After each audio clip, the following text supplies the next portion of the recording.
교재 70페이지 보시면 이제 브라이놀의 유의미 학습 이론이었으면 되어 있죠.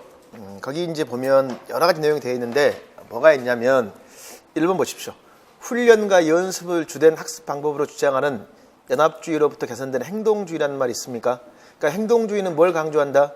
훈련과 연습을 선생님들 강조한다고 그랬죠. 근데 2번 보시면 아무리 많은 연습을 하더라도 지식의 의미를 깨달을 수 없고 이해가 향상되지 않는다고 주장하면서 의미를 무시한 쟁이들은 과도한 훈련 연습은 관련 없는 단편적 사실 규칙 절차 등에 대한 집합이 수학이라는 잘못된 인식을 낳을 수 있다고 쓰면 되어 있습니까? 자, 그 말은 그러면 반복과 연습도 중요하는데 무엇을 안 상태에서 의미죠. 3번 다양한 수학적 내용 사이의 관계와 패턴을 안다면 결국 반복 연습에 숙달된 개념을 더 잘 뭐할 것이다? 기억할 것이다 라고 되어 있습니까? 반복 연습과 암기에 의해 나눌 수 개념을 아는 것보다는 이미 알고 있는 곱셈 개념이 무엇? 역으로 나눌 셈의 개념을 이해하는 거 있습니까? 이거 굉장히 중요합니다. 그럼 곱셈과 나눌 셈은 무슨 관계다? 역, 연산 관계라고 할 수 있어요? 없어요? 갈 수 있겠죠. 그러면 한 가지 상황을 무엇으로 나타낼 수 있을까? 곱셈으로 또는 무엇? 나눌셈으로 표현할 수도 있겠죠. 그럼으로써 곱셈, 나눌셈의 관계를 알 수 있다 없다? 있다. 이렇게 곱셈과 나눌셈 사이의 관계를 이해해라 쓰면 그 말이에요. 자, 그러면 이제 거기 애들에게 결국은 무엇을 이해한다면 4번 따라서 수학의 구조를 이해한다는 말이 있어요? 없어요? 있죠? 그럼 이제 우리는 얘들에게 무엇을 이해시켜라? 수학의 구조를 이해시켜라. 그냥 이것만 이해하시면 됩니다. 그럼 그 옆에 이제 6번을 보십시오. 6번. 수학자들은 기초가 되는 개념과 기능인 구조를 가르친다면 유의미 학습이 보다 더 잘 이루어진다라고 쓰면 되어 있죠. 그럼 수학의 구조라는 말 있습니까? 혹시 선생님들 교육하고 우리 공부했을 때 수학의 구조란 말 말고 지식의 구조란 말 들어보셨나요? 그럼 지식의 구조를 수학과에 적용하면 뭐가 될까? 수학의 구조가 되겠죠. 사회과에 적용하면요. 그렇죠. 사회과 지식의 구조라고 할 수 있어요? 없어요? 있죠. 지식의 구조를 가르치고자 하는 것은 우주울 회의라고 되어 있어요. 캠브리지 회의의 결과라고 쓰면 되어 있죠. 구조를 가르쳐라라고 쓰면 되어 있습니까? 자, 그건 선생님들 간단히 설명해 드릴게요. 이건 선생님들 지식이 필요합니다. 자, 이건 뭐냐면 인공위성을 소련과 미국 중에 누가 더 먼저 쏘았어요? 소련이죠. 그랬더니 미국에서 뭐 할까? 국방부에서 난리가 났습니다. 도대체 우리나라는 학교에서 뭘 가르치냐라고 해요. 그랬더니 누가? 그럼 브루노가 이제 안 되겠구나. 우리 모이자. 그래서 어서 회의해야 할까요? 우주울에서 회의를 합니다. 그러면서 지금까지 교육은 애들의 경험을 중시했단 말이에요. 경험. 이제 경험이 아니라 뭐가 중요하다?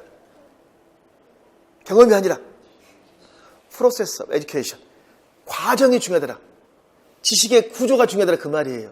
그래서 이게 결국은 우리 일반 공부했을 때 브루노와 관련지어서 무슨 교육과정이라면 학문 중심 교육과정 말 들어보셨습니까? 그래서 이거야.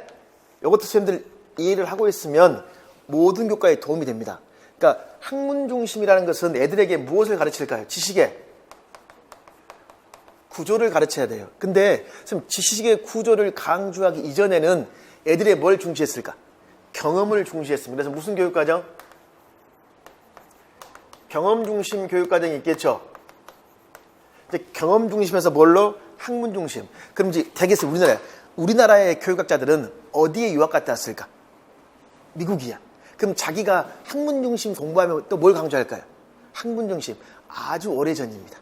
저 대학 다닐 때 교수님이 미국에서 구성주의로 박사학위를 받았어요. 그래서 우리는 무슨 말인지 모르는데 4년 내내 그분이 뭐 할까? 구성주의. 그게 20년이 넘기니까 이제 정착이 되어 있어요. 그럼 이제 이런 학문 중심에서는 뭘 강조한다? 지식의 구조라는 것을 강조합니다. 지식의 구조. 그럼 여기 누굴 기억해야 돼? 분호야. 그럼 이 지식의 구조를 수학으로 적용하니까 뭐가 돼? 수학의 구조가 되는 거예요. 뭐의 구조?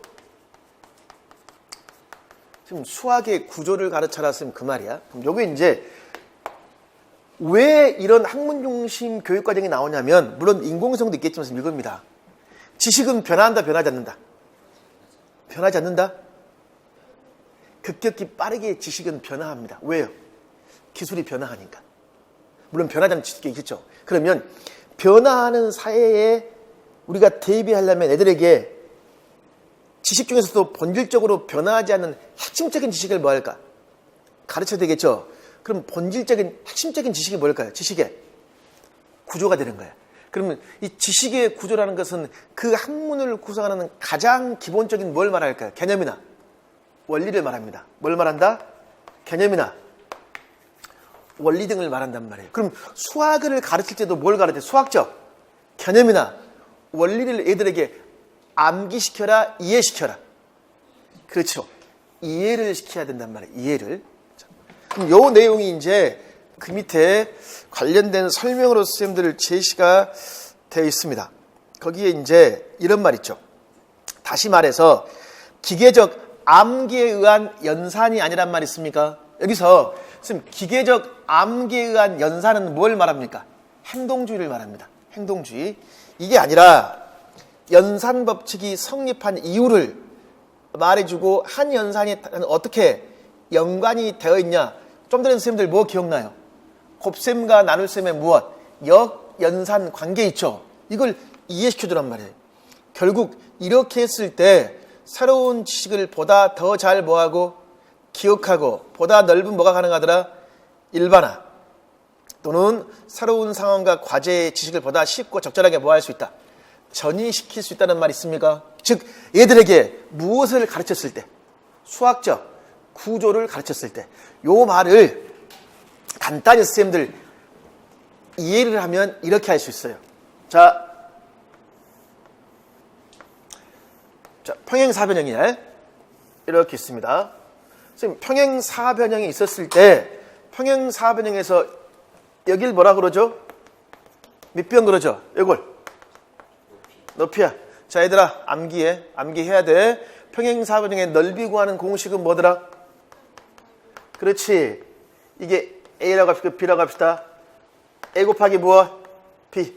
외웠지? 자, 교과서에 평행사변 20개 있죠? 넓이 구해봐. 그러면 공식을 뭐해서? 암기해서 넓이를 구하는 경우입니다. 자, 이용호가 있고 평행사변의 넓이를 선생님들 구하기 전에 먼저 무엇의 넓이를 구했을까요? 직사각형의 넓이를 구했어요. 그러면 애들한테 무엇을 쳐다보도록 할까? 평행사변을 쳐다보도록 하면서 생각을 하게끔 해야 돼. 그럼 여기서는 무엇과 무엇의 관계를 줄여야 될까요? 자, 이쪽에 있는 걸 이쪽으로 뭐 할까? 옮기면 뭐가 돼요? 직사각형이 되겠죠. 그러니까 아하 직사각형에서 이 부분은 뭔데? 가로죠. 자, 이 부분은 뭡니까? 세로죠. 근데 직사각형의 가로는 평행사변형에서 뭐가 돼요? 밑변 맞습니까? 세로는요? 높이가 되는 거 맞죠? 아하, 이렇게 옮기면 이 관련성을 알 거 아니에요. 선생님, 그러면 이렇게 해서 요거의 관련성을 이해하면 훨씬 다른 데에 전이가 잘 안 돼. 더 잘 되겠죠? 또 사다리꼴을 뭘로 만들어갈 수 있을까? 보면서 옮기면 직사각형이 될 수도 있고 평행 사변형이 될 수도 있겠고. 그러니까 자, 위에 있는 것처럼 가르칠 수도 있고 아래에 있는 것처럼 뭐 할 수 있을까? 가르칠 수도 있겠죠. 그러면 인지주의 관점은 될 수 있으면 어디로? 아래에 있는 형태로 뭐 해야 돼? 가르쳐줘야 된단 말이에요. 그래서 학교에서는 위에 있는 형태로 가르칠까 안 가르칠까? 굉장히 많이 가르칩니다. 선생님들 직접 5, 6학년 수학을 지도해 보십시오. 설명이 돼야 안 돼요. 설명이 안 됩니다. 그냥 수업도 편하고 뭐 해라? 암기해. 그리고 무엇? 문제 풀어라. 더 중요한 건 암기도 하지 않습니다. 5, 6학년 가보면. 아예 정말 안타까운 것은 6학년 수업을 해보면요. 저 가끔 시간제 나가거든요. 시간제 일부러라도. 한 2분의 1은 뭐 할까요? 수학 시간에. 놀아버립니다. 선생님 뭐하고 있고 설명하고 있고 협동해서 됩니까? 안 돼요. 안 돼. 그냥 노는 거나 협동되지 수업적인 면에서는 안 돼. 굉장히 수학 애들의 수준에 비해서 뭐 할까? 어렵습니다. 자, 그럼 어찌됐든 우리 가르칠 때는 저를 가르쳐야 돼. 자, 선생님, 그러면 이 두 회의에서는 인지 수준보다 더 높은 내용을 할지라도 능력과 지식을 고려하여 변형하여 가르칠 수 있다고 주장한다 있습니까? 요 말도 선생님들 기억하십시오.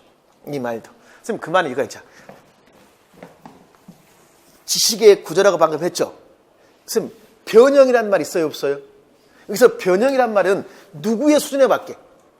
학생의 수준에 맞게. 자, 변형. 여기서 변형이란 말은 다른 말로 하면 선생님들 뭐냐면요. 표현 방식입니다. 뭐라고 한다?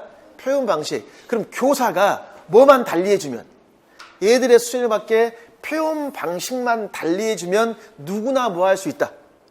목표에 도달할 수 있다, 없다? 도달할 수 있다. 이게 누구 이론일까? 브루노의 이론입니다. 이게 누구의 이론? 브루노의 이론이야. 여기 이제 우리가 뒤에서 공부할 브루노의 무슨 이론일까? EIS란 말이 있어요, 없어요? 작동, 영상, 상징. 뒤에서 이제 3페이지 가보면 2, 3페이지 쭉 가면 나올 겁니다. 아시겠죠? 그러니까 브루노는 뭐만 달리하면 표현, 방식만 달리하면 뭐 할 수 있다? 가르칠 수 있다. 요 말 자체를 선생님들 이해해 놓으셔야 됩니다. 그래서 거기 보면 어려운 집합에 관련된 개념일지라도 능력과 지식에 갖도록 적절하게 조직하여 구성한다면 초등학생에도 뭐 할 수 있다? 가르칠 수 있다라고 쓰면 되어 있습니까? 자, 그 다음에 또 봐. 수준에 맞다는 일이 구조를 무시한다는 의미가 아니라 구조의 상호 관련성을 처음부터 바로 제시하기보다는 부분적 미완성 구조로 제시해 차츰 학습을 통해 구조의 무엇 전체를 파악한다는 말 있습니까, 없습니까? 있죠. 자, 이게 무슨 교육과정이다? 나선형 교육과정이라는 말 있습니까? 그래서 이거 예를 들면 이건 제가 한번 사회로 한번 설명드리면서 이겁니다. 지금 사회과에서 지리에서는 뭐가 굉장히 중요하냐면 지리에서는 위치가 중요합니다. 뭐가 중요하다? 위치야. 그러면 위치를 정확히 하려면요. 수리적 위치, 또 절대적 위치, 성기치로 알아야 되겠죠. 이걸 공부하려면 미완성인 3학년에서는 그냥 우리 뭐의 위치? 고장의 위치. 4학년은요. 우리 지역, 우리 학년, 우리 나라, 세계, 여러 나라의 위치야. 그럼 뭐가 반복됩니까? 위치가 반복이 되면서 좀 심화가 돼야 안 돼요. 심화가 되겠죠. 자, 초등학교. 두 자릿수, 세 자릿수, 다섯 자릿수, 큰 수. 반복이 됩니까? 안 됩니까? 반복이 되면서 자릿수가 점점 커나가죠. 이러한 교육과정을 뭐라고 한다? 나선형 교육과정이라고 합니다. 그럼 이렇게 할 수 있을까? 학문 중심 교육과정에서 지식을 제시해 놓을 때는 무슨 교육과정 형태로? 나선형 교육과정 형태로 제시한다. 쓰면 그 말이야. 나선형 교육과정을 임용해서 가장 잘 물어보는 교과는 사회과입니다. 무슨 교과다? 사회과에서 기억해요. 알겠죠? 그래서 공부는 반복이 중요해. 그러니까 또 사회를 공부할 때는 뭣도 기억하고 수학도 기억해 봐야 되겠죠? 다 그럼 이게 무슨 교육과정과 연관된다? 학문 중심 교육과정이다. 지금 그 말이야. 여기 봅시다. 그러면 나선형 됐고 그 다음에 8번 수학의 구조를 이해해라 라고 되어 있죠. 그럼 구조를 이해하는데 두 번째, 스스로 어떤 일반화된 수학적 원리의 법칙을 발견한다고 해서 하면 즐거움, 창조, 이러한 구조 중심 수학을 강조한 사람은 누가 했더라? 브루노하고 누구? 딘지. 선생님 이름 브루노하고 여기 딘지 있죠? 이런 브루노와 딘지는 누구의 영향을 많이 받았을까? 피아제입니다. 그러니까 피아제 영향을 많이 받았으니까 얘들의 뭘 강조할까요? 구체적인 조작활동을 굉장히 강조합니다. 뭘 강조한다? 구체적인 조작활동을 강조한다. 선생님 그 말이야. 그래서 거기 이런 말 있죠. 다양한 구체물을 사용해서 수학적 구조를 가르치는 게 가능하다고 단일스가 쭉 나와 있잖아요. 있습니까? 그래도 이 사람들은 이러한 것들을 가르치는 걸 뭐 했을까요? 강조했겠죠? 그러니까 구조를 암기하는 게 아니라 뭘 통해서? 다양한 구체물을 통한 무엇? 조작활동을 통해서. 자, 그 다음 그 밑에는 읽어보시고. 자, 그 다음에 69페이지 보십시오. 페이지가 잘못됐네. 그쵸? 68, 69, 70, 다시 69로 되어 있죠. 선생님 69에 거기 보면 베르타이머에 수학적 사고와 그 다음에 뭐로 되어 있습니까? 통찰이라고 쓰면 되어 있어요? 안 되어 있어요? 되어 있죠. 거기 부분 봅시다. 거기 보면 이제 베르타이머라는 사람이 있고 수학적 사고와 통찰이라고 되어 있는데 거기 어떤 말이 되어 있냐면 거기 형태 심리학자인 켈러 코프터라고 있습니까? 자, 형태 심리학, 형태에 딱 동그라미 형태. 그럼 여기서 형태란 말은 다른 말로 하면 전체입니다. 뭐라고 할 수 있다? 전체야, 전체. 그러면 전체는 좀 전에 제가 스키너 예를 들었잖아요. 여기서부터까지 갈 때 이렇게 뭐해? 나눠서 프로그램을 짜면 이쪽으로 갈 수 있습니까? 그럼 이 전체는 뭐의 합일까요? 이 부분의 합과 뭐 할까? 같다 쓰면 그 말이에요. 이게 행동주의 관점인 건데 인지주의는요.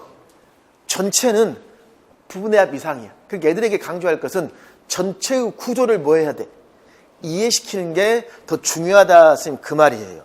그래서 거기서 이제 보시면 뭐라고 되어 있냐면 2번 형태 심리학 이론은 지각하는 사람은 지각의 경험에 따라 독특하게 지각하여 단지 지각의 성분들을 더해놓은 것 이상의 경험을 하게 된다고 주장하더라.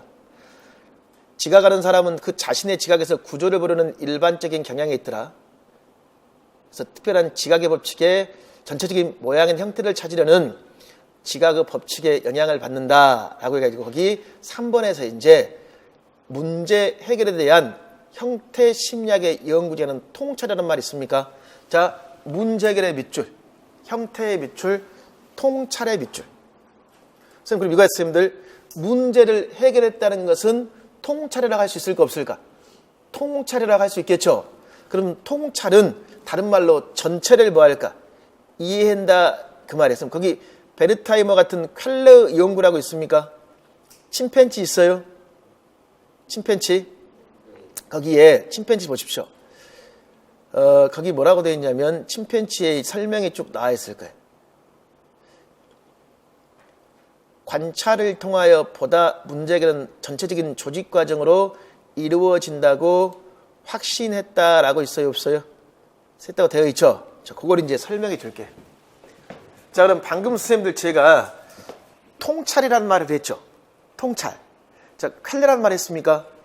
이것 선생님들 동물원 가면 실험에서 볼 수 있어요. 혹시 동물원에 가서 침팬지가 천장에 있는 바나나 따서 먹는 거 보셨나요? 안 보셨구나. 일산에 주주동물원 가면 그거 많이 보여줘요, 얘들한테. 이게 뭐냐면 이겁니다. 요렇게 이제 있으면 여기에 의자가 있어, 의자. 또 여기 뭐가 있을까요? 나무막대가 있습니다. 그럼 여기 누가 있을까, 이제? 침팬지가 있어요. 그리고 여기 위에 뭐가 있을까요? 바나나가 있습니다. 그럼 이거 있습니다. 이 바나나를 누가 따먹어야 돼? 침팬지가 따서 먹어야 되겠죠. 그럼 얘가 한참 동안 이 전체를 한참 동안 전체를 봐요. 한참 동안 전체를 보고 있다가 이 침팬지가 순간적으로 의자 위에 올라가서 얘를 들고 올라가 얘를 뭐 할까? 때리면 떨어지겠네 이게요. 한참 동안 뭐 하다가 쳐다보다가 순간적으로 뭐 하더라? 방금 아라고 했죠. 한참 동안. 그럼 이걸 뭐라고 하냐면 아하 현상이라고 합니다. 뭐라고 한다? 아하 현상이야. 뭘 인지하면서? 전체를 인지하면서. 그래서 이걸 그래프로 그려볼까? 그냥 한참 동안 가만히 있어요. 가만히 있다가 이렇게 하는 거예요. 이걸 무슨 현상? 아하 현상.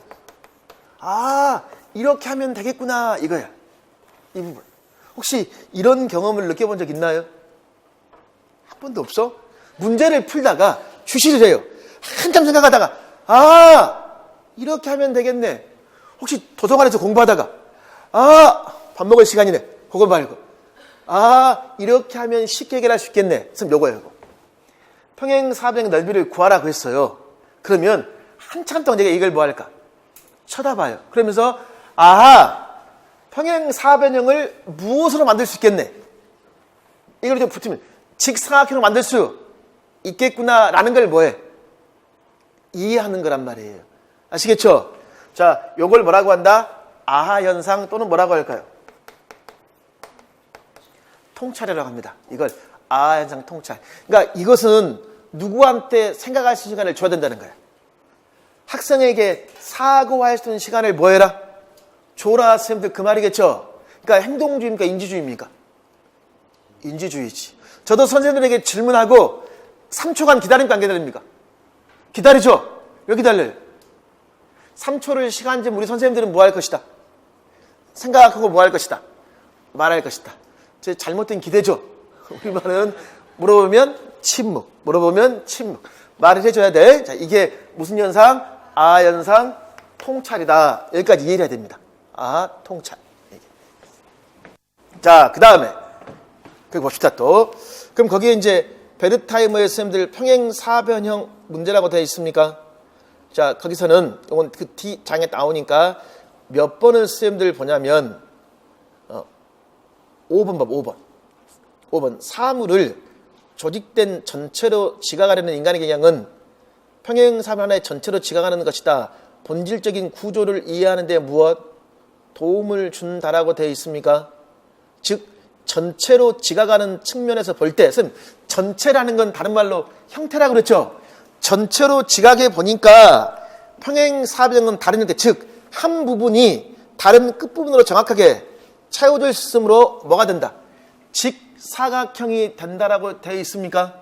이게 굉장히 중요한 말이에요. 그러면 수학 교과서를 볼 때에도 평행사변형의 넓이를 구하기 전에 먼저 뭐가 있을까요? 직사각형의 넓이 구하는 장면이 먼저 나와요. 그리고 그 다음 차시에 뭐가 나올까? 평행사변형이야. 그럼 애들한테 평행사변형의 넓이를 구하는 공식을 암기시켜요? 그게 아니라 오른쪽에 있는 걸 왼쪽으로 옮겨서 뭐가 됨을 이해시켜야 돼. 직사각형이 누가 스스로. 학생들이 이해를 해줘야 되겠죠. 이렇게 가르치는 것이 뭐가 된다? 중요하다. 선생님 그 말이야. 자, 그러면 거기서 이제 평행사변형을 수준에 따라 나누어 직사각형으로 되도록 조각으로 재구성하여 변형시켜 놓으면, 자, 변형에 미쳐. 변형. 선생님 변형이란 말 있습니까? 자, 평행사변형을 뭐가 되도록? 직사각형으로 변형한다고 그랬죠? 선생님 그러면 결과적으로 원래 크기에는 변화가 있어요? 없어요? 똑같죠? 이런 변형을 등적 변형이라고 합니다. 무슨 변형이라고 한다? 등적 변형. 굉장히 중요한 말이에요. 등적 변형. 그러니까 등적 변형은 했는데 사실 다시 거꾸로 가버리면 원래의 모습이 된다 안 된다? 원래의 모습이 된다 그 말이겠죠? 이렇게 변형하는 겁니다. 그러면 이제 결국은 높이 밑변의 공식이 적용됐다는 걸 안다라고 되어 있습니까? 근데 알고리즘에 기초가 되는 구조적 원리를 이해하지 못한 채 맹목적으로 법칙만 따라했을 때 기계적 학습은 유의미 학습을 가져오지 못한다고 되어 있습니까? 그럼 여기서 이 기계적인 학습은 뭘 말할까? 행동주의를 말합니다. 행동주의. 그 다음에 유의미 학습이란 말 있습니까? 그게 이제 우리 인지주의 아니면 뭐라고 할 수 있을까? 구성주의라고 할 수 있어요? 없어요? 구성주의라고 말할 수 있겠죠. 자, 그러면 이제 가져오지 못한다고 했잖아. 그럼 결국 우리는 애들에게 뭐 해야 돼? 전체로서 지각하도록 해줘야 되겠죠. 그럼 거기 밑에 6번. 베르타이머는 생산적 사고와 비생산적 사고를 구별하라는 말이 있습니까? 자, 이 말을 기억합니다. 그럼 베르타이머가 말한 생산적 사고는 방금 전에 말한 유의미 학습을 말할까요? 기계적 학습을 말할까요? 그렇지. 유의미 학습을 말한다. 선생님 그 말이에요. 그리고 비생산적인 사고는 뭘 말할까? 기계적 학습을 말한다. 그걸 생각해 볼 수 있습니다. 자, 선생님 그럼 이제 우리는 애들에게 생산적 사고를 하도록 해야 돼? 비생산이? 생산이겠죠. 다른 말로 하면 기계적인 학습보다는 뭘로? 유의미 학습이겠죠. 다른 말로 하면 행동주의보다는 뭘로? 구성주의겠죠. 그러면 임용고사는 이겁니다. 보기에는 뭘로 줄까요? 기계적인 학습이야. 얘가 공식을 암기해서 문제를 풀어요. 그럼 임용고사는 어떻게 줄까요? 우리한테 뭘 지도라고 할까? 공식에 형성 과정을 뭐해라? 설명해라. 이렇게 강론과 서로 뭐해? 결부시켜 물어보는 겁니다. 자, 이 과정이 그러면 70페이지. 다음 페이지 70페이지 있습니까? 보면 베르타이머의 평행사변형 넓이 계산을 위한 두 교수 방법이라고 있어요, 없어요? 그럼 제시되어 있죠? 거기 보십시오. 거기 이해 방법 보십시오. 첫 번째 이해 방법. 학생들로 하여금 구조적 성질을 파악하도록 한다라고 되어 있습니까? 한쪽 끝의 삼각형을 다른 쪽으로 이동시켜 직사각형이 된다는 것을 이해시켜라고 선 되어 있어요. 자, 이게 무슨 변형? 자, 등적 변형이라고 그래요. 자, 그럼 선생님 여기 다시 거꾸로 그럼. 자, 원래는 선생님들 뭐였습니까? 원래는 지금 평행사변형이었죠. 떼서 이쪽으로 옮겼죠. 그러니까 뭐가 됐어요? 평행사변형이 뭐? 직사각형이지. 그럼 다시 이걸 떼서 이쪽으로 가면 평행사변형이죠. 그럼 봐. 이쪽으로 가면 직인데 다시 거꾸로 가면 뭐가 돼요? 평행사변형이 되면 얘가 뭐 할까? 이해하겠죠. 그럼 이것은 사고의 과정을 거꾸로 갈 수 있다 없다? 거꾸로 갈 수 있다 그 말이에요. 그런 사고를 무슨 사고라고 하냐면 가역적 사고라고 합니다. 무슨 사고라고 한다? 가역적 사고란 말. 아주 중요한 말이에요. 선생님 그럼 이렇게 말할 수 있을까요? 이런 가역적 사고가 가능해야지만 등적 변형을 이해할 수 있어요, 없어요? 이해할 수 있겠죠. 그래서 애들에게 이 가역적 사고는 굉장히 수학에서 뭐 할까? 중요한 개념입니다. 특히 뭐 할 때? 측정해서 넓이 지도할 때. 왜? 넓이 지도할 때 원래의 도형을 다른 도형으로 뭐 해가니까? 등적 변형해야 되니까 무슨 사고를 해야 된다? 가역적 사고가 가능해야 된다. 선생님 그 말이에요. 여기서 지금 이해 방법이라고 쓰면 되어 있죠. 이해. 자, 이 부분이 바로 직사각형의 면적을 알기 때문에 평행사변형의 구조적 성질을 파악하면 쉽게 계산할 수 있다. 이게 바로 방금 전에 봤던 무슨 학습이야? 유의미 학습. 알겠죠? 구성주의라고 할 수 있습니까? 그치? 이렇게 말해볼 수 있는 겁니다. 그리고 비생산적 사고가 아니라 뭐다? 생산적 사고라고 할 수 있겠죠? 근데 그 밑에 기계적인 방법이 있습니까? 그냥 뭐야? 넓이는 뭐다? 밑변 곱하기 높이라고 공식을 뭐한다? 암기시킨다는 말 있습니까? 지금 이거보다 낫죠? 공식도 암기도 못하고 문제도 못 푼 것보다는 뭐 하였어요, 선생님들? 암기해서 뭐 할까? 문제를 푸는 게 더 낫잖아요. 그래서 예를 들면 학교 가시면 학부모들은 자기 이해가 공식을 이해했든 이해하지 않았든 뭘 더 중시할까요? 시험 잘 맞추는 걸 중시합니다. 그래서 우리는 어쩔 수 없이 뭐 합니까? 그럼 우리도 이런 비생산적 사고에서 애들에게 뭐해? 공식을 암기해서 사실은 많이 지도하고 있는 실태입니다. 근데 이건 현실이고 임용고사는 그렇지 않아요. 임용은 암기 안에가 있으면 뭐해? 이해시키는 방법을 공부해 줘야 돼. 그럼 거기 전이란 말 있어요, 없어요? 선생님, 전이란 말이 무슨 말이야? 전이. 전이의 개념이 뭘까요? 선생님, 전이는 선행학습이 어디에? 후행학습에 영향을 주는 걸 뭐라고 할까? 전이라 이렇게 합니다. 알겠죠? 전이 뭐다? 선행학습, 후행학습 영향을 주는 거예요. 선생님, 긍정적인 영향을 줄 수도 있고 뭐 할까? 오히려 부정적인 영향을 줄 수도 있겠죠? 여기서 말하는 건 뭘 말했어요? 긍정적 영향을 준다. 선생님, 그 말이겠죠? 그럼 이거야, 선생님들. 기계적 방법으로 공부한 애들은 전이가 될까 안 될까? 안 되는데 어떻게 공부한 애들? 생산적 사고, 유의미 학습, 구성주의 관점에 의해서 공부한 애들은 뭐가 잘 되더라? 학습 전이가 잘 되더라. 선생님들 그 말이에요. 자, 그렇게 그 문제를 이해하시면 되겠죠? 그럼 그 옆에 8번에 어떤 말이 있냐면 선생님들 거기 8번의 네 번째. 기계적 집단은 그런 것을 배운 적이 없어요라는 식으로 반응했다는 말이 있어요, 없어요? 있습니까? 요거 임용고사에 직접 나온 예시문입니다. 임용고사에 교사가 어떻게 지도했더니 기계적으로 공식을 암기해서 지도했더니 얘들이 다른 도형을 줘서 예를 들면 이거 선생님들 쉽게 말하면 직사각형의 넓이를 구했어. 그리고 뭘 줬을까?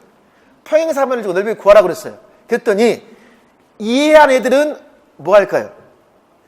평행사변을 직사로 변형하겠죠. 근데 기계적인 애들은 뭐 할까요? 이건 배운 적 없는 도형입니다. 아직 풀지 못한다고 말을 해버립니다. 그래서 우리는 애들에게 어떻게 지도해라? 생산적 사고를 하도록 지도해라 그 말이야. 자, 그리고 거기 밑에 쓴 내용을 보면 직관과 통찰이라고 쓰면 되어 있잖아요.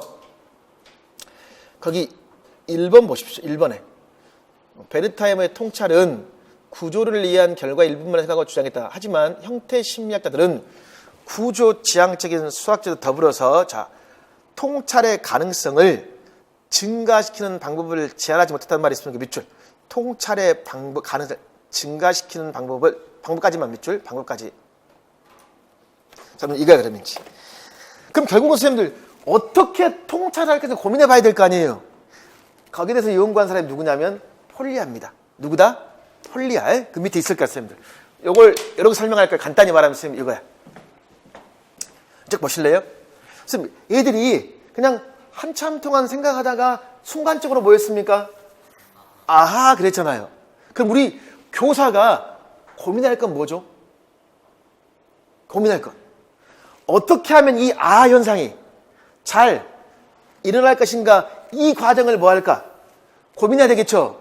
이 과정을 고민해서 이게 잘 일어나게끔 애들을 유도해야 될 거 아니에요? 그럼 어떻게 선생님들 유도해 줘야 될까? 예를 봐봐. 평행사변형이었죠? 그럼 애들한테 야, 이거 넓이 어떻게 구해? 애들이 반응이 없어요. 그럼 어떻게 할래요? 혹시 이전에 무슨 도형 공부했지 기억 안 나니? 이렇게 물어봐. 애들이 안 나는데요? 그럼 어쩔 수 없어요. 애들이 직사각형이요. 그러면 애들이 그럼 잘 봐봐. 혹시 이 도형을 직사각형 하면 애들이 이제 순간적으로 이렇게 할 거 아니에요. 그럼 봐봐. 교사는 중간중간에 뭘 많이 해줘야 돼? 질문과 피드백을 많이 하겠죠. 그래가지고 이 문제를 해결할끔 유도해줘야 되겠지. 이 과정을 연구한 사람이 누구다?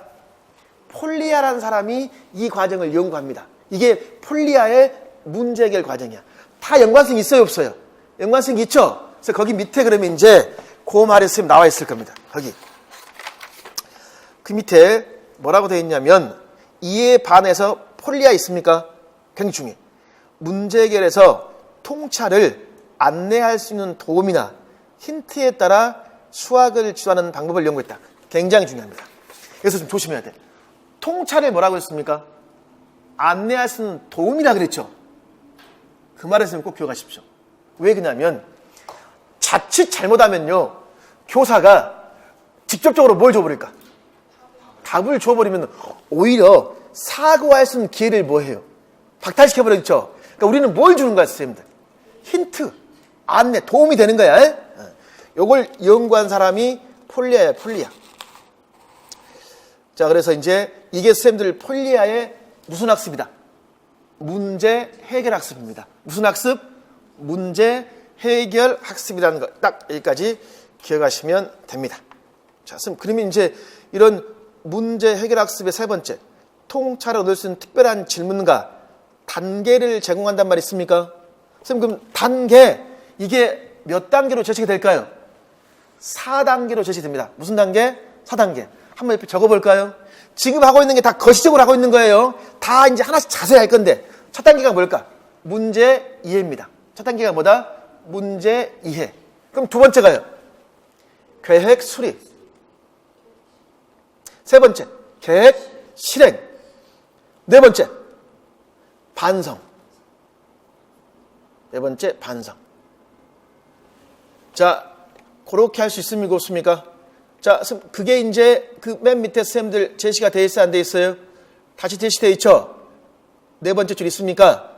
문제의 이해, 계획 수립, 계획 실행, 그 다음에 마지막 반성이라고 네 단계가 있어요? 없어요? 그럼 이 단계별로 폴리아는 무엇을 연구했을까? 질문, 발문을 연구했어, 안 했어요? 연구했겠죠? 이게 폴리아의 이론이란 말이에요. 그러면서 이거야. 사실 이거 모르고요, 그냥 나중에 폴리아 단계 안 배워도 돼요. 근데 우리도 공부할 때 될 수 있으면 이 흐름 있잖아요, 흐름. 흐름을 알고 폴리아를 쓰면 공부하자는 겁니다. 그럼 이 단계 중에서도 몇 단계가 중요할까? 두 번째하고 네 번째가 중요합니다. 몇 단계? 계획, 실행하고 뭐하고? 반성이 있습니까? 그 부분이 굉장히 선생님들 중요한 거예요. 혹시 그럼 반성하면 좀 전에 기억나는 말 없습니까? 반영적 수상화 기억나시죠? 그러니까 자신의 풀이 과정을 여러 사람 앞에서 뭐 해보아라? 발표해보아라 이렇게 말을 해요. 누가? 교사가. 이거 누구의 이론일까? 폴리아의 이론이야. 그래서 맨 마지막에 반성이라는 것은요. 반성은 좀 전에 삐아제로 말하면 무엇을 경험하도록 한 걸까? 반영적 추상화입니다. 뭐다? 반영적 추상화. 자신의 문제풀이 과정에 대해서 뭐 해보아라? 반성해보라. 말해보아라. 선생님 그 말이야. 에? 다 이렇게 다 관련이 되어 있습니다. 자, 여기까지 그러면 이제 우리가 한 것은 인지주의, 형태주의를 공부했죠, 이제. 자, 그럼 이제 지금까지는 거시적이었죠. 이제 하나씩 미시적으로 자세히 봐야 돼. 이제 큰 틀을 봤으니까. 그럼 이제 71페이지 보십시오. 그럼 71페이지 이제 학자별 내용 있습니까, 없습니까? 학자별로 나와 있죠. 자, 누구 나와 있습니까, 이제? 피아제 있어요, 없어요? 자, 좀 전에 삐아제에 영향을 받은 사람이 누구더라? 삐아제에 영향을 많이 받은 사람. 브루너, 그 다음에 무엇? 딘즈. 그럼 그 순서로 되어 있습니다. 그러면 삐아제, 딘즈, 브루너는 구조를 강조했는데 구체적인 무슨 활동을 통해서? 조작 활동을 통해서 구조를 강조했다는 말 기억나시죠? 이제 삐아제가 선생님 이게 있습니다. 71페이지에 72페이지 73페이지까지가 누구의 이론입니까? 선생님 삐아제 이론 맞습니까? 여기서 제일 중요한 건 73페이지입니다. 73페이지가 삐아제 이론에서 뭐예요? 가장 선생님 중요한 거예요. 그럼 73페이지 왼쪽은 인지 발 단계 있습니까? 그럼 이제 중요한 건 이 발달 단계를 무엇과 접목시키는 거예요? 지도서 강론 학교법이 있습니까? 그 오른쪽 있죠? 그 부분이 제일 시험에 잘 나옵니다. 그러니까 강론과 선생님들 서로 결부시켜 볼 수밖에 없다 선생님 그 말이에요. 그럼 그 부분이 모든 교과의 공통이라고 할 수 있을까 없을까? 인지 발달 있습니까? 모든 교과의 공통이라고 할 수 있겠죠? 그 부분이. 그 부분에 초점 두고 선생님 공부해야 됩니다. 알겠죠? 그럼 그 부분을 공부하려면 먼저 71페이지 보십시오. 삐아지. 선생님 거기 1번, 2번 내용 있습니까? 2번에 쇠임의 의미와 특징이라고 있어요? 없어요? 있습니까? 쇠임이라고도 선생님 되어 있잖아요. 근데 이 부분이 이제 보면 그 책에 보면 선생님 이걸 뭐 쇠마라고 있기도 하고 또는 뭐예요? 그 스키마라고 보통 많이 있죠. 스키마. 근데 이제 수학 경론 책에 보면 이걸 또 뭐라고 해놓고 쇠마 있습니까? 그 마지막에 A가 아니라 뭘로? E. 그 다음에 쇠임 있습니까? 아니면 스키밍이 나갈 수도 있어요, 없어요? 스키밍이 나갈 수도 있겠죠? 그러니까 여러 가지로 많이 쓰면 제시돼요. 알겠죠? 그럼 결국은 이거의 다 뜻은 이미 네가 알고 있는 뭐라고 할 수 있을까? 어떤 조직, 어떤 배경식 이런 거라고 말할 수 있어요, 없어요? 말할 수 있겠죠? 보통 제일 많이 쓴 것은 뭐라고 많이 씁니까? 스키마 있습니까? 스키마라고 많이 씁니다. 스키마. 이 스키마가 초등교육 과정에서는 직접 이걸 영어로 쓰는 문제가 나왔어요. 어디에서? 영어과에서. 왜요? 배경식을 뭐 할까? 활성화할 거 아니야. 그러면 배경식을 하려면 선생님들 머릿속에 뭐가 있어야 돼? 관련 지식이 있어야 될 거 아니야. 이게 뭐야, 선생님들? 스키마라고 할 수 있어요, 없어요? 있습니까? 거기 보면 이제 뭐라고 되어 있냐면 행동과 조작을 반복 가능케 하고 일반화할 수 있는 행동과 조직의 일반적인 양식이라고 한다 있습니까? 스키마, 세임, 기존에 현존하는 지식과 행동이 통합적 정신구조 있어요? 동화와 조조를 가능하게 한다. 세임. 동화 조조를 통해 더 나은 세임, 더 나은 세임으로 뭐하더라? 발전한다 있습니까? 자, 세임이라고 보기다가 또 어떤 책은 무엇? 세마 어떤 때는 뭐? 스키마라고 한다겠죠? 그럼 선생님 이거야. 최초의 스키마가 있겠죠? 이게 동화와 조조를 통해서 뭐 할까? 스키메타. 좀 더 뭐 통합이 되겠지? 점점 발달한다 그 말이야. 그럼 여기서 이제 중요한 게 동화와 조절이란 말이 중요합니다. 뭐가 중요하다? 동화와 조절이란 말이 쌤 중요해요. 그 말을 이해해 줘야 돼. 그러면 쌤 동화와 조절이란 말이 있는데 거기에서 뭐가 있냐면 동화라는 것이 기존의 스키마를 고수하면서 넓은 범위라고 쌤 되어 있죠. 쌤 그리고 조절은 스키마를 음미하고 조종 분화한다고 있습니까? 그 바로 오른쪽에 선생님들 다시 예 있죠. 동화 조절이 있습니까? 요거 선생님들 이게 수학과 말고 과학에도 많이 나오거든요. 쉽게 말하면 이것이 아주 쉽게 말하면 자기가 지금까지 본 동물은 4발 달린 동물 강아지밖에 없어요. 강아지. 근데 염소를 봤어. 염소를 보고 뭐라 그럴까? 강아지라고 해요. 왜? 4발 달렸으니까. 근데 아니다.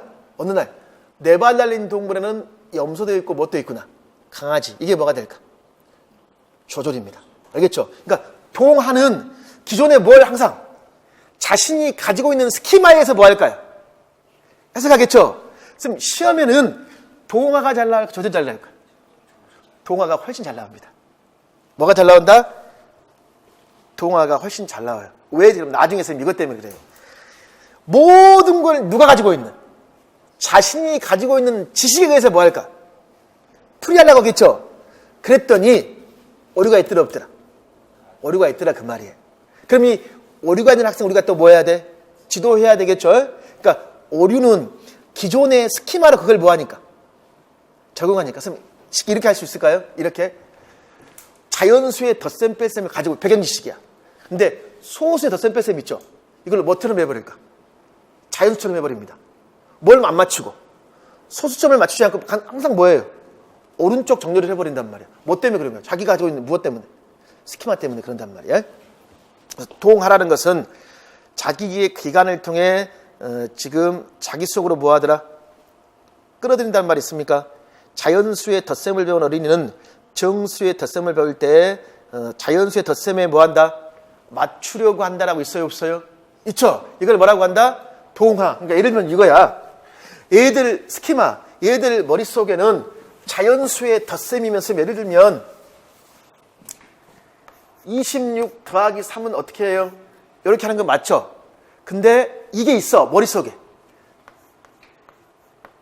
2.6 더하기 뭐야?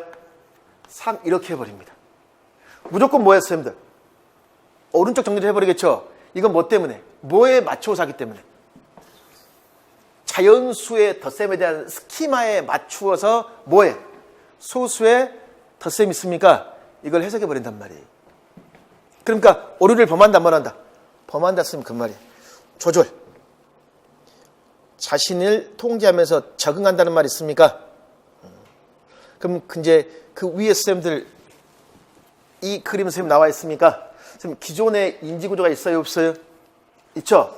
그럼 이제 동화, 조절, 인지적 불균형 혼란을 처리하겠습니까? 그러면서 새로운 뭘 획득합니까? 인지, 구조를 획득하겠죠? 그래서 뭐가 돼? 평형화가 된다는 말이 있습니까?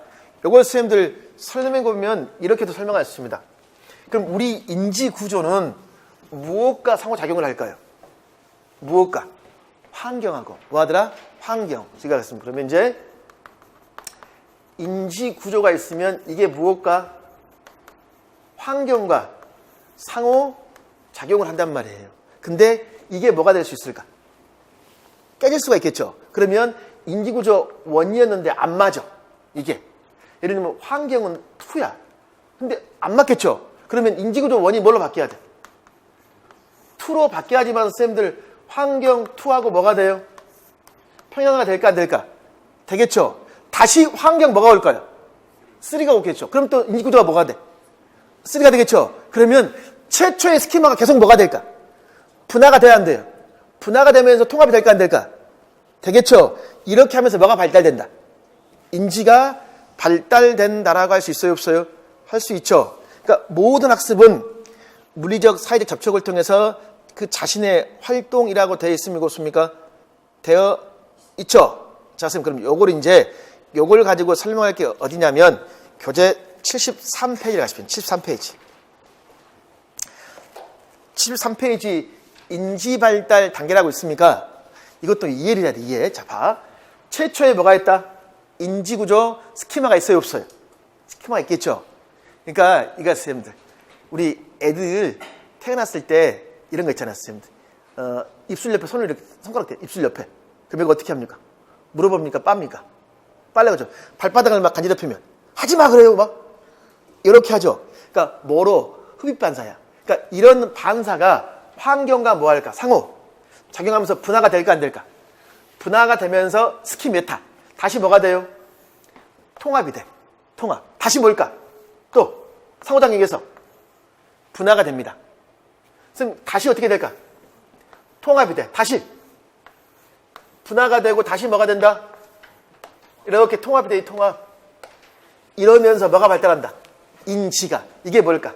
감각적 동작기. 이게 전 조작기. 이게 구체적 조작기. 그 다음에 형식 조작기. 이런 식으로 발달되어 간다. 그 말이야. 그럼 여기서 가장 중요한 것은 어딜까요? 구체적 조작기입니다. 우리 초등학교는 거의 100% 구체적 조작기를 물어봅니다. 근데 여기 부분을 알아두면 미술도 편하고 편해요, 이게. 왜 그러냐면 이거야. 삐아제의 인지 발달의 기초에서 우리 미술과에 표현 발달이라는 걸 공부합니다. 뭘 공부한다? 표현 발달. 다 삐아제 기초입니다. 또는 이런 인지 발달이 나중에 도덕을 공부할 때 뭐가 될까? 도덕성 발달의 기초가 돼요. 그러니까 아주 삐아제는 굉장히 모든 데에 다 활용할 수 있습니다. 자, 그럼 여기 보십시오. 감각적 동작 기법. 신체 감각을 통하여 인지 구조를 뭐하더라? 변화시켜 간다라고 있습니까? 없습니까? 있습니까? 손가락 빤다.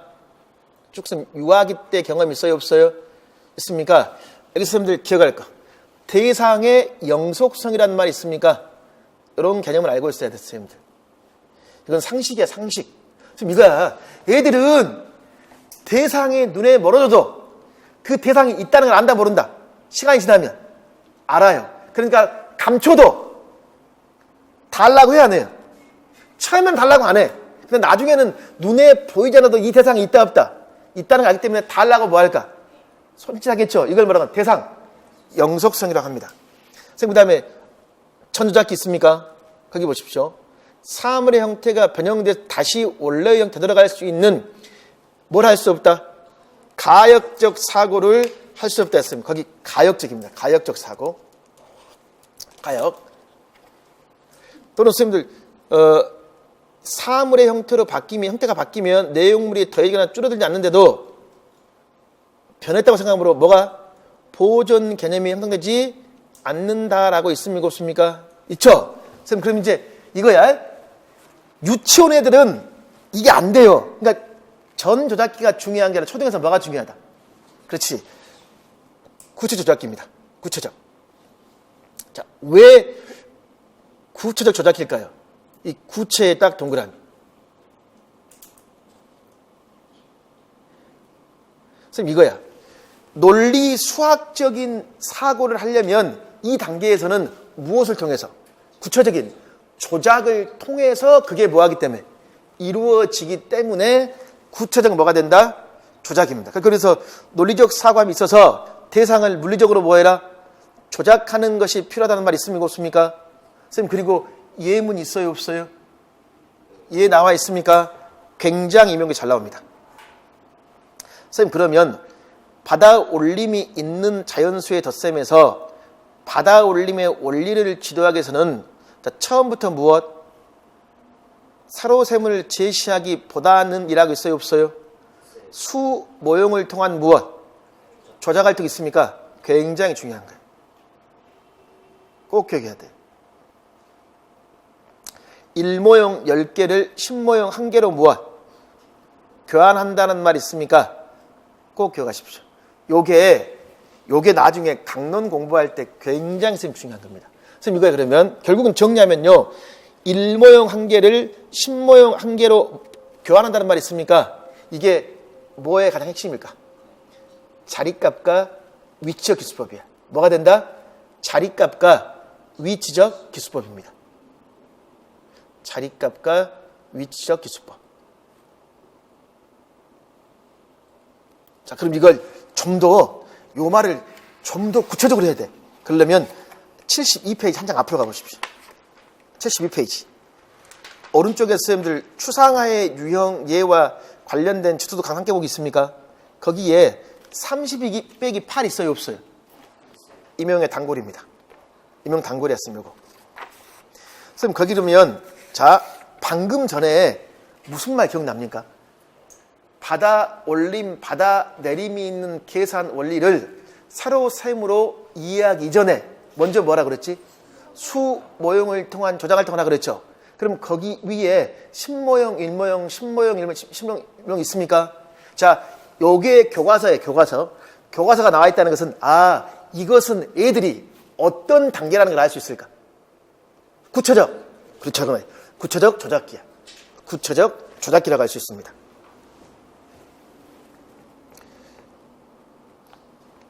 그럼 선생님, 이 구체적 조작기에는 무슨 사고가 가능하더라? 논리, 수학적 사고로 방금 말씀드렸죠.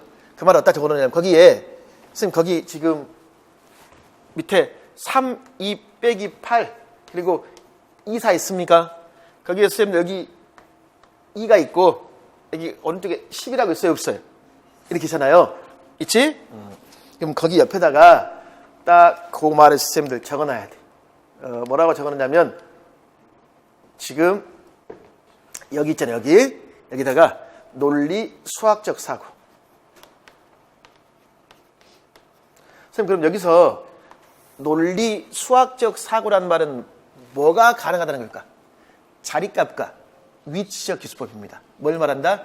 자리값과 위치적 기수법이에요. 선생님, 이렇게 알아주십니까? 수의 위치는 그 수의 무엇을 나타냅니까? 자리값을 나타낼 수 있어요, 없어요?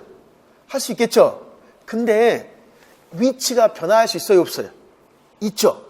무조건 변화합니까? 반드시 뭐가 돼야 돼? 몇 개로 묶어야 돼? 10개가 돼야지만 위로 갈 수도 있고 내려올 때 10개를 뭐 할 수 있어? 줄 수도 있겠죠? 그럼 여기서는 지금 받아내림이 있어요, 없어요? 있죠? 그러면 교사가 학생에게 될 질문 중에 제일 중요한 질문이 뭘까요? 그 위에 말주머니에 1모형에서 뺄 수가 없다면이라고 있어요. 찾았습니까? 자, 여기 1모형에서 뺄 수 없다면 10모형 한 개를 1모형 뭘로? 10개로 바꿀 수 있어요? 란 말이 있어요. 이게 굉장히 중요한 발문이란 말이에요. 이게 바로 뭐의 핵심이다? 자리값과 위치적 기수법의 핵심으로 이게 가능해야지만 선생님들 받아내림을 알 수 있어요, 없어요?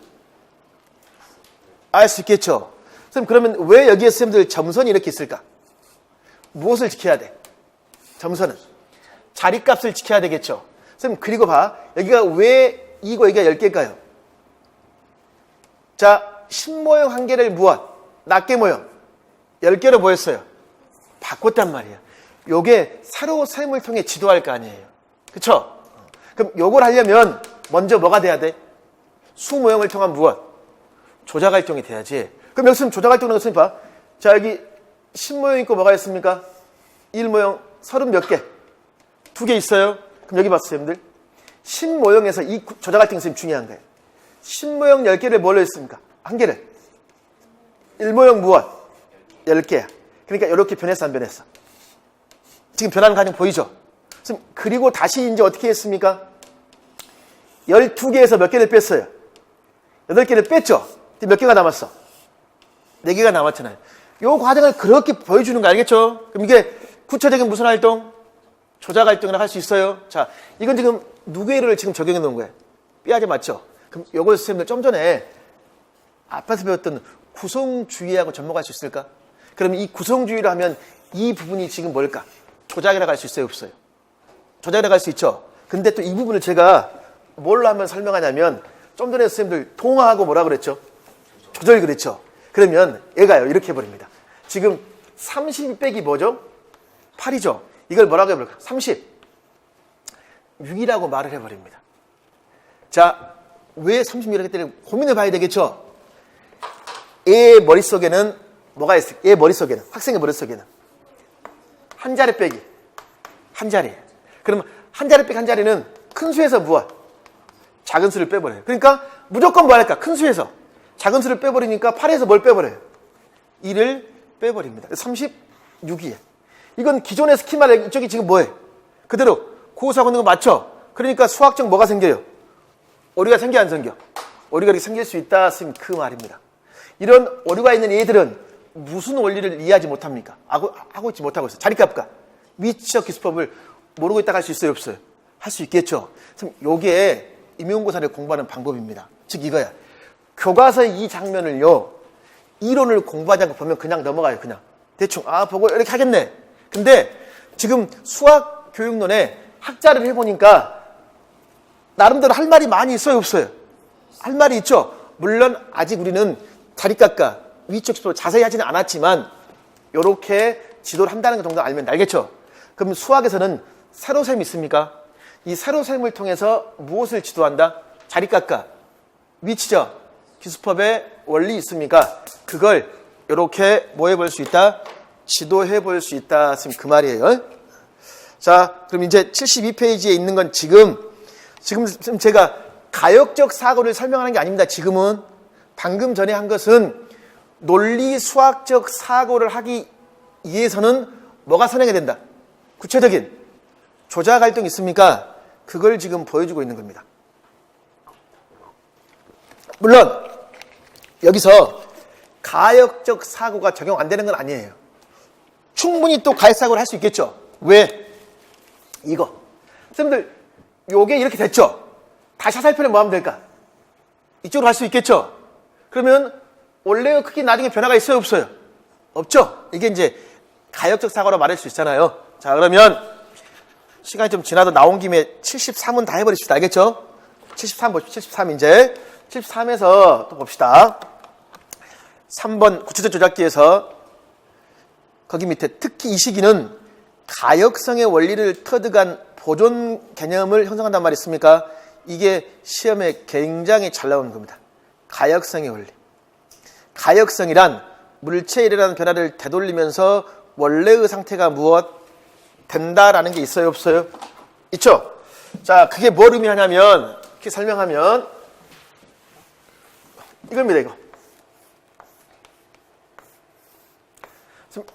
A하고 B가 있을 때 A의 물이 이렇게 있어요. A의 물을 무엇? B를 하면 이렇게 되어 있잖아요. 그럼 전조작기들에게 A가 많냐 B가 많냐고 물어봐. 그럼 뭐라고 할까요? A가 많다라고 해요. 근데 구체적 조작기는 뭐 할까? 그냥 B를 다시 A로 부어보면 뭐 하더라? 같다라는 거야. 이게 쌤들 가능하다는 건 일단 봐봐. 사고의 과정을 역으로 뭐 할 수 있어요? 대tif할 수 있죠. 무슨 사고야? 가역적 사고죠. 그럼 가역적 사고가 가능하니까 본질적인 변화가 있다 없다? 없다라는 무엇을 이해하더라? 보존 개념을 이해한다. 쌤 그 말이에요. 그럼 우리 초과정에서 이런 보존 개념을 물어보는 교과는 딱 두 개밖에 없어요. 어딜까? 수학하고 그렇지 과학이야. 특히 과학에서 이런 말 들어봤어? 질량 보존의 법칙. 그러니까 설탕이 물에 녹았어. 안 보여요. 애들은 뭐 했다? 사라졌다 착각합니다. 사라진 거야 안 보인 거야? 안 보인 거야. 그대로 있어요 없어요? 있다 쌤 그 말이야. 그래서 보존성은 수학이나 어디에서? 과학입니다. 근데 과학할 때는 또 우리 수학과를 쓰면 기억해 봐야 되겠죠? 가역적 사고가 뭐해? 가능해야지만 뭐가 가능하더라? 보존성. 자, 구체적 조작이 굉장히 중요한 겁니다. 그래서 선생님들 여기서 대표적인 것은 요거잖아요. 요거. 수 개념의 보존이란 말이 있어요 없어요? 배열과 관계없이 집합수는 무엇? 불변이란 말이 있어요 없어요? 있습니까? 그러니까 선생님들 무슨 말이냐면 어떻게 배열하든지 간에 전체는 몇 개라는 걸 지금 나타내고 있습니까? 5개라는 거 있습니까? 그래서 이게 하나, 둘, 셋, 넷, 다섯이지만 공간이 뭐예요? 이건 더 커져 있죠? 그래도 선생님들 마지막은 뭐야? 5이라고 할 수 있어요 없어요? 할 수 있죠? 이게 뭐다? 수 개념에 대한 무엇? 보존성이란 말이 있습니까? 길이 있습니까? 선생님 이렇게 실이 있지만 실을 또 어떻게 할 수 있어요? 이렇게 할 수 있을까 없을까? 할 수 있겠죠? 그럼 뭐예요? 피면 다시 원래대로 되는 거 맞습니까? 제일 중요한 게 이겁니다. 넓이에 대한 보존. 넓이. 이동과 분해 혹은 변형과 관계없이 넓이는 뭐하더라? 불변이라는 말이 있습니까? 이게 시험에 가장 잘 나와요. 제일 중요합니다. 그럼 요것을 이제 무엇과 관련 지어 봐야 될까요? 강론과 쌤들 관련 지어 봐야 되겠죠? 그래서 오른쪽에 꼭 기억하십시오. 임용고사 단골입니다. 거기에 선생님들 강론 함께 보기 넓이의 성질이 있습니까? 넓이는 보존성, 가법성, 연속성질 도에서 자 아주 중요한 말. 무슨 변형? 등적 변형이라는 말이 있습니까? 자 등적 변형에는 합동인 도형의 성질을 써서 오려붙이는 변형과 높이는 변하지 않게 하고 가로가 언제나 같도록 변형시키는 넓이가 같다는 카바레의 원리에 의한 변형이란 말이 있어요. 이거 꼭 알아둬야 돼. 아주 중요한 거예요. 선생님 그럼 이제 강론을 공부할 때는 뭘 떠올려야 돼 우리가? 이 교육론을 떠올려야 되겠죠. 자 거기 1번에 오려붙이는 변형이란 말이 있습니까? 그러니까 분해해서 더했죠. 합성했죠. 그리고 하살표가 지금 양쪽으로 되어 있지. 그러니까 나중에 이 하살표가 양쪽이라는 것은 지금 무슨 사고가 가능하다는 거야? 가역적 사고가 가능한 거 맞습니까? 이런 것도 있고 또 카바레의 원리 있습니까? 지금 카바레의 원리는 평행사변형의 넓이와 삼각형의 넓이 있죠. 그걸 생각하면 돼요. 왜? 평행사변형 삼각형 공부할 때 특히 삼각형 뭐만 같으면 밑변하고 뭐하고 높이면 같으면 모양의 차이가 있어도 뭐가 똑같아요.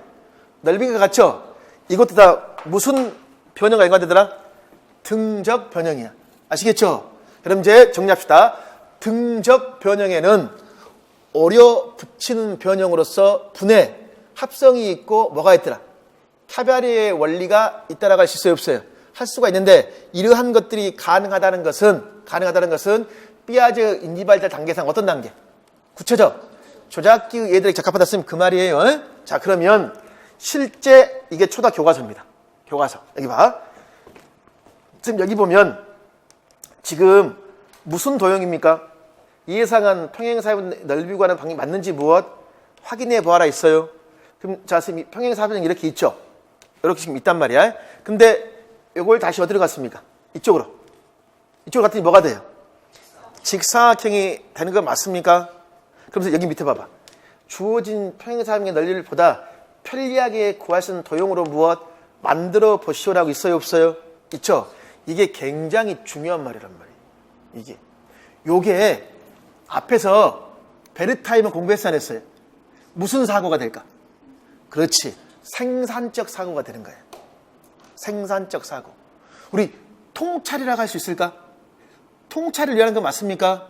그러면 기계적인 학습이야, 유의미 학습이야? 유의미 학습입니다. 이게 쌤들 행동주의 관점입니까? 구성주의입니까? 그렇지. 구성주의. 이렇게 교과서에 적용할 수 있어야 됩니다. 그러니까 이렇게 발문하라고 폴리아도 힌트를 주라겠죠. 근데 이렇게 해봐, 김 교사가. 야, 이거 옮겨서 뭐 만들면 될까? 직사각형 만들어버려라. 이렇게 하면 결정적인 뭘 준 거야? 힌트를 줘버린 거란 말이야. 이렇게 하지 말고 애들이 뭐 하도록? 사고할수록 뭐 해줘라? 이렇게 유도해주는 발문이 굉장히 중요한 겁니다. 알겠죠? 자, 이건 무슨 변형이고? 이렇게 변형하는 것은 등적 변형이고. 그러니까 이 하나의 교과서의 장면에 굉장히 많은 게 들어가 있죠. 나중에 여기에 막 더 많은 거 더 들어갑니다. 공부하면 할수록 여기에 많은 걸 추가하는 거야. 그러면 제가 강조하는 것은 이겁니다. 교육론이 아니라 결국은 뭐야? 이 장면에 교육론을 뭐 하는 거? 적용하는 게 중요해요. 근데 안타까운 건 선생님들은 별개입니다. 이 장면하고 뭐하고? 교육론이 별개예요. 그리고 왜 제가 교육론에 제시된 예시를 많이 안 쓰냐면 교육론에 나온 예시가 초등학교 거리가 먼 게 많아요. 그래서 제가 다 지금 현재 교과서에 있죠. 교과서의 장면을 보기에 지금 가지고 온 겁니다. 그러니까 여기에 지금 이런 걸 적용해서 공부를 하는 겁니다. 자, 그 다음에 왼쪽에 마지막에 무슨 조작기? 형식적 있습니까? 추상적인 표현, 더 이상 구체문을 사용하지 않고 다양한 관점을 이해하더라. 사고장에 대해서 뭐 할 수 있다? 반성할 수 있다고 되어 있죠. 자, 그럼 이제 이렇게 단계가 나눠지는데 수학과에서는 몇 단계가 제일 중요하다? 3단계 구체적 조작기를 교과서하고 뭐 하자? 접목해보는 게 중요합니다. 자, 그 다음 여기까지 됐고 다시 그러면 이제 아직 삐아제가 끝난 건 아니에요. 알겠죠? 쉬었다가 71페이지부터 삐아제 더 보충하겠습니다.